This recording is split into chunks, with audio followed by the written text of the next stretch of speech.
प्रिया प्रीतम से मिलन मिलन के मार्ग पर चलते हुए साधक के जीवन में काम रूपी विकार का क्या स्वरूप रहता है जो बहुत उसे जोर नीचा का गिरा होता है, देता है? बहुत जोर का होता है।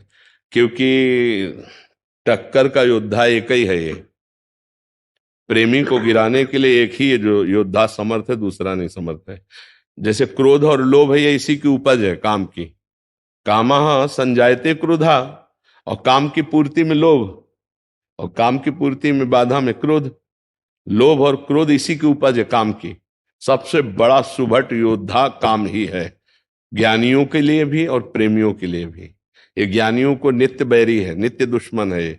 कभी ना घाने वाला महापापी, महापापना, ये महान पाप कराने वाला महासनो, चाहे जितना भोग लो कभी तृप्त नहीं होने वाला। तो जैसे ही हमारे हृदय में, वैसे सबके हृदय में काम है, लेकिन जैसे ही हम काम विजयी होने की सोचते हैं वैसे ही अपना विशेष रंग दिखाता है। प्रिया प्रीतम के मिलन का मतलब काम विजयी होना, भगवत प्राप्ति का मतलब काम विजयी होना। जीव ही हम इस पर शासन करना चाहते हैं। तो जैसे हम किसी दुश्मन के अंडर में है तो वो निश्चिंत है, और जब हम भागने की कोशिश करेंगे तब वो हमारे हाथ पैर तोड़ेगा, तब वो हमको बंदी बनाएगा। ऐसे ही जब हम सोचते हैं अब हम भगवत प्राप्ति करेंगे, अब ये गंदा विचार हमारे अंदर में इतना होगा जो पहले कभी नहीं हुआ। अब इसको रोकने के लिए ही ये सत्संग है, नाम जप है, भगवान से प्रार्थना है। रोना चाहिए एकांत में, बिन रोए किन पाइया प्रेम प्यारा मीत। हे नाथ, आप ही हमें सामर्थ्य दो कि हमारे अंदर कोई विकार न रहे। तो वही करो सदा तिनके रखवारी, जिम बालक राखे महतारी। वही भगवान माँ की तरह बचाते हुए, प्यार करते हुए आगे बढ़ाते हैं। वो कहा है बहुत बड़ा शत्रु, ये सबसे बड़ा शत्रु है, चाहे कोई भी हो। इस दुश्मन को बिना नाम जप के और बिना गुरु आश्रय के परास्त नहीं किया जा सकता है। भगवान ने काम पर विजय प्राप्त करने के लिए अर्जुन को आज्ञा दी है कि बहुत खाने वाला, कभी ना घाने वाला, ज्ञानियों का नित्य दुश्मन ये काम है, यही गिराता है। इसलिए अर्जुन, इसको तू मार, किससे? विवेक रूपी तलवार से, ज्ञान रूपी तलवार से मार। ये कितना भोगोगे, कहां तक भोगोगे? कभी तृप्ति हुई है क्या किसी की? इसका मतलब है त्यागाच्छांतिरनंतरम, ना कि भोगाच्छांतिरनंतरम। भोग से तो और अग्नि बढ़ेगी, और काम बढ़ेगा, और वासना बढ़ेगी। तो धर्म पूर्वक जब काम को सेवन किया जाता है तो उससे वैराग्य आता है। जैसे गृहस्थी है धर्म पूर्वक, शास्त्र मर्यादा, और विरक्ति है तो आजीवन ब्रह्मचर्य, तब इस पर विजय प्राप्त किया जा सकता है। तो काम तो प्रेम और ज्ञान दोनों में बाधा पहुंचाएगा। जहां आप कमर कसोगे, बाधा तो सबको पहुंचा रहा है, लेकिन वो उस समझ नहीं पा रहे। पर जब ज्ञान और प्रेम की तरफ बढ़ोगे, तब वो तुम्हारी टांग खींचेगा संसार की तरफ, तब तुम्हें भ्रष्ट करने की कोशिश करेगा। जो तुम भोगना चाहते हो उससे अधिक आपको सुविधा दे देगा। वो माया है ना, आप भोगो, कोई परेशानी नहीं। और अगर आप भोगों को स्वीकार कर लिए तो प्रिया प्रीतम से मिलन की इच्छा ही नहीं रह जाएगी, योग्यता नष्ट हो जाएगी। भोगेश्वर प्रसक्तानाम तयापहृत चेतसाम व्यवसायत्मिका बुद्धि समाधो न विधीयते। जिसका चित्त भोग और ऐश्वर्य ने अपहृत कर लिया है, मुझे भगवत प्राप्ति कर ली, वो ऐसा सोच ही नहीं सकता है। वो वही सोच सकता है जो भोगों का त्याग कर रहा है, और जिसके हृदय में भगवान की कृपा से ये बात आ गई कि मानव जीवन की दिव्यता भगवत साक्षात्कार करना। अब इन भोगों में फंस करके मैं अपने जीवन को नष्ट नहीं करूंगा। तो गृहस्थ होते हुए, हर कर्तव्य करते हुए धर्म से चलता है, भगवान का नाम जप करता है। और देखो, एक खास बात यह कि जितने भी विकार हैं ये तभी हमको परास्त करते जब इनको बहुत प्यार देते हैं। दुश्मन को प्यार दोगे तो गला ही काटेगा, दुश्मन को दुश्मन मानकर व्यवहार करोगे तो कभी हारोगे नहीं, क्योंकि धोखा नहीं हो पाएगा। अगर दुश्मन को दोस्त मान करके रख लिया तो गला काट देगा। हम लोग ये बेवकूफी कर चुके हैं बहुत जन्मों से कि काम क्रोध लोभ मोह मद मत्सरी हमारे मन में है, हृदय में है, देखो। पर हम इनको इतना छुपा के रखते हैं कि किसी से कह नहीं सकते। हमारे अंदर जो ये हमारा नाश कर रहे हैं, बोलो हम इनके खिलाफ हैं या अनुकूल हैं? अंदर से देखना। अगर सभा में खड़े होके पूछा जाए आपके अंदर काम है, तो आप पूरा झूठ बोल देंगे, नहीं जी। आपके अंदर अहंकार है? नहीं जी, मेरे अंदर अहंकार कहाँ है। अर्थात आप दुश्मनों को छुपा रहे हैं ना, अपने हृदय के दुश्मनों को आप छुपा रहे हैं बड़ी सेफ्टी से। हर आदमी छुपाता है। और अगर दुश्मनों को चौड़े में खड़ा करके इनको दुश्मन बना दो और फिर इनकी खिलाफत करो, तो खास बात यह कि तुम्हें इसलिए परास्त नहीं कर सकते क्योंकि तुम्हारे दस्तखत के बिना इनमें कोई पावर नहीं है। जैसे मन नेत्रेंद्र के साथ हुआ, मुझे रूप देखना है, मुझे नहीं देखना है। आंख खुली, भला दिखा दे, नहीं देखना है। जब हम स्वीकृति दे देंगे, अच्छा देख लो, तो ऐसे नेत्र घूम जाएंगे, हम देख लेंगे। नेत्रेंद्री मन के साथ नहीं रूप देख सकती जब तक हम नहीं चाहेंगे। श्रवणेंद्री मन के साथ तब तक शब्द नहीं सुन सकती जब तक हम नहीं चाहेंगे। ऐसे हर इंद्री तब तक भोग नहीं भोग सकती जब तक हम नहीं चाहेंगे। तो हम चाह को अपनी ना जानकर इनकी चाह को अपनी मान लिया, इसलिए हमारा नाश हो रहा है। मांग रहा है अंदर से काम, और हम क्या कर रहे हैं, हम मान लिए कि मेरी मांग है और मैं मर। दुश्मन की बात को हम अपनी बात मान लिए, तो हम मरते चले जा रहे हैं, जबकि वो मेरा विषय नहीं है, वो इंद्रियों का विषय है। अगर समझ पा रहे हो अध्यात्म है ये। हम जब काम को अपना विषय मान लेते तब हम परास्त हो जाते हैं, नहीं, जबकि वो आपकी मांग नहीं, आपके दुश्मन काम की मांग है।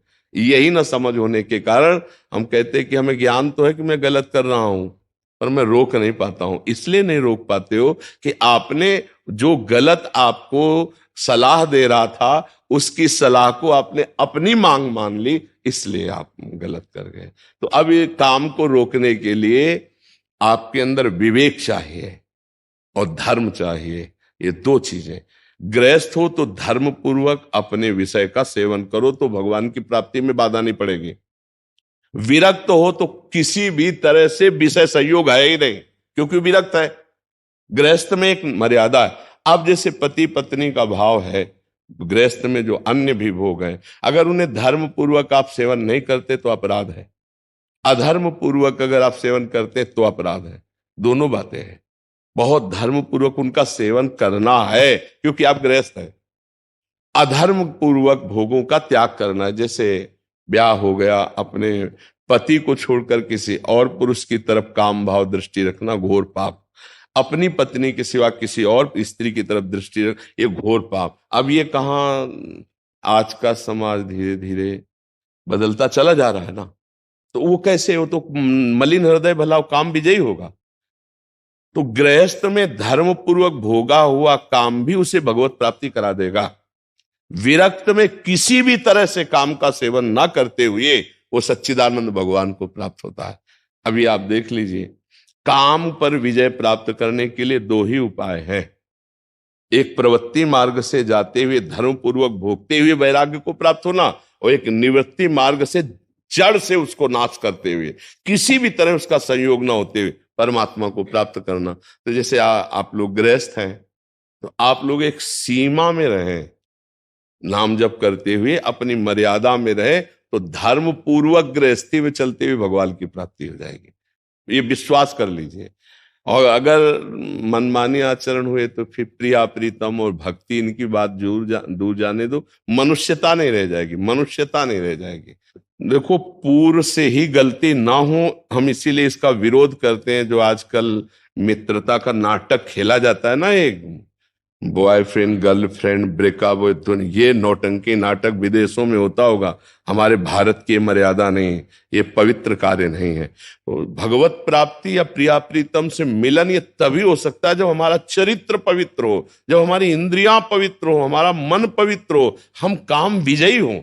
एक पत्नी व्रत रखने वाला या एक पति व्रत रखने वाला काम विजयी ही होगा, पक्का होगा, क्योंकि उसमें सुख नहीं, एक दिन उसको वैराग्य हो जाएगा। लेकिन बेविचार करने वाला, मलिन अंतःकरण वाला, चाहे बूढ़ा हो जाए, मर जाए, तो भी वासनाएं नहीं नष्ट होती। इस बात को समझो, इस सिद्धांत को समझो। आजकल नए बच्चे ही चरित्रहीन हो रहे, कैसे जाकर भगवत प्राप्ति या राष्ट्र सेवा या दिव्यता इनमें कैसे आ पाएगी। तो काम विजय होने के लिए पहले चरित्र पावन करे, इंद्रियों को नाम जप के द्वारा और विवेक बुद्धि से मन को शासन में लेकर के इन शत्रुओं का नाश करे, तब भगवत साक्षात्कार होता है। और ये सब सहज में हो जाता है, कोई परेशानी नहीं पड़ती। हमारा लक्ष्य बन जाए, सत्संग सुनते हमारा लक्ष्य बन जाए भगवत प्राप्ति, हमारा लक्ष्य बन जाए धर्म से चलना, हमारा लक्ष्य बन जाए पति प्रेम, हमारा लक्ष्य बन जाए एक सीमा में स्थित रहना, अभी सब ठीक हो जाए। लेकिन मन के अनुसार या काम वेदना के अनुसार या हमारी गंदी वृत्ति के अनुसार, तब तो हमारा सर्वनाश हो जाएगा।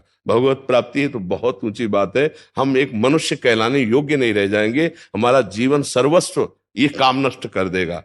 जरा सी गलती हुई, आजीवन कारावास भोग रहे हैं। जरा सा काम ने अपना अधिकार दिखा दिया, गोली मार दी गई है। जरा सा काम ने अपना अधिकार दिखा दिया, फांसी की सजा दी गई। ये क्या है? अगर हम विवेक से नहीं चलेंगे तो हमारा सर्वनाश काम कर देगा। भगवत प्राप्ति तो बहुत दूर है, बहुत बड़ा राक्षस है ये। काम और धर्म पूर्वक भोगा गया काम भगवान का स्वरूप भी है, ये भी बात समझ लो। भगवान ने गीता में जी कहा है, धर्म पूर्वक भोगा हुआ काम मैं हूं। तो आप लोग गृहस्थ में है तो धर्म पूर्वक है, और विरक्त का काम का सर्वथा त्याग है। काम क्रोध मद मान न मोहा, लोभ न क्षोभ राग नहीं द्रोहा, जिनके कपट दंभ नहीं माया, जिनके हृदय बसो रघुराया। तो समझ पा रहे हो आप सखी? हाँ, ये भगवत मार्ग है, बहुत पहले चरित्र पावन, तभी तो पवित्र भगवान का साक्षात्कार होता है। और इस काम जैसे राक्षस ने सबके हृदय को अपवित्र करने की ठान ली है। कोई बचेगा तो गुरु कृपा पात्र बचेगा, भगवत कृपा पात्र बचेगा। जो बुद्धि से ये सोच रहा है कि नहीं ये दुश्मन है तो बच जाएगा, नहीं अगर मित्र मानेगा तो कैसे बच पाएगा। और आजकल बच पाना और दुर्लभ हो गया, क्योंकि मोबाइल भगवान है। मोबाइल भगवान में जहां जो जिस प्रदेश का जिस देश का जो चाहो दृश्य देख सकते हो, नहीं उसमें सब कुछ विराजमान है, वो विश्व रूप है। मोबाइल मानो भगवान का विश्व रूप है, आप जो चाहो देख सकते हो। नए नए बच्चे पढ़े लिखे अब मोबाइल में गंदी बातें देखेंगे, गंदे विचार आएंगे, गंदी क्रियाएं करेंगे, कैसे उनको भगवत प्राप्ति का लक्ष्य बनेगा? कैसे भगवत प्राप्ति तो बहुत दुर्लभ बात है, मनुष्यता नहीं आ पा रही है। मनुष्यता से दूर होते जा रहे, राक्षसी बुद्धि बढ़ती जा रही, गंदे व्यसन करते जा रहे, गंदे आचरण करते। हम कई बार एकांतिक में कहा है कि आप देखो, समझ नहीं पा रहे हो आप कितने गर्त में गिर रहे हो। आज ये बॉयफ्रेंड से बेकअप, कल उस बॉयफ्रेंड से, परसों उस बॉयफ्रेंड से, ऐसे गर्लफ्रेंड से, है क्या? इसे अगर सच्ची भाषा में कहो तो व्यभिचार कहते हैं। और इस व्यभिचार दोष से जिसका चित्त युक्त है, वो पूरा जीवन अपना बर्बाद कर रहा है, क्योंकि वो व्यसन से युक्त हो जाएगा, गंदी बात से युक्त हो जाएगा। परमार्थ की बात जाने दो, व्यवहार ठीक से नहीं निभा पाएगा, एक परिवार को वो नहीं सुखी कर पाएगा। एक परिवार में वो अगर जाएगा तो वो सुखी नहीं कर पाएगा, क्योंकि उसकी वृत्ति गंदी हो चुकी है। इसलिए हमें लगता है कि भगवत प्राप्ति के लिए आपने प्रश्न किया है तो बहुत ही श्रेष्ठ है। हम सब उन माता पिता से प्रार्थना करते हैं कि अपने बच्चों को सतमार्ग का उपदेश करें, बिना अध्यात्म के सुधार नहीं होता। और उन जवान भाइयों से प्रार्थना करते हैं कि आप अपने मन को सतमार्ग में लाइए, नहीं तो ये कभी आपको चैन नहीं लेने देगा। ऐसी गलतियां हो जाएंगी जिसे पूरा जीवन पश्चाताप करना पड़ेगा। ऐसी ऐसी गलती हो जाती है जिसका कोई, अगर दंड ना मिले भी, सरकारी कानूनी दंड ना मिले, हम बच जाते हैं, तो हमारा मन हमको जला जला के ऐसा दंड देता रहेगा, पूरे जीवन अशांति और असंतुष्टता रहेगी। जी।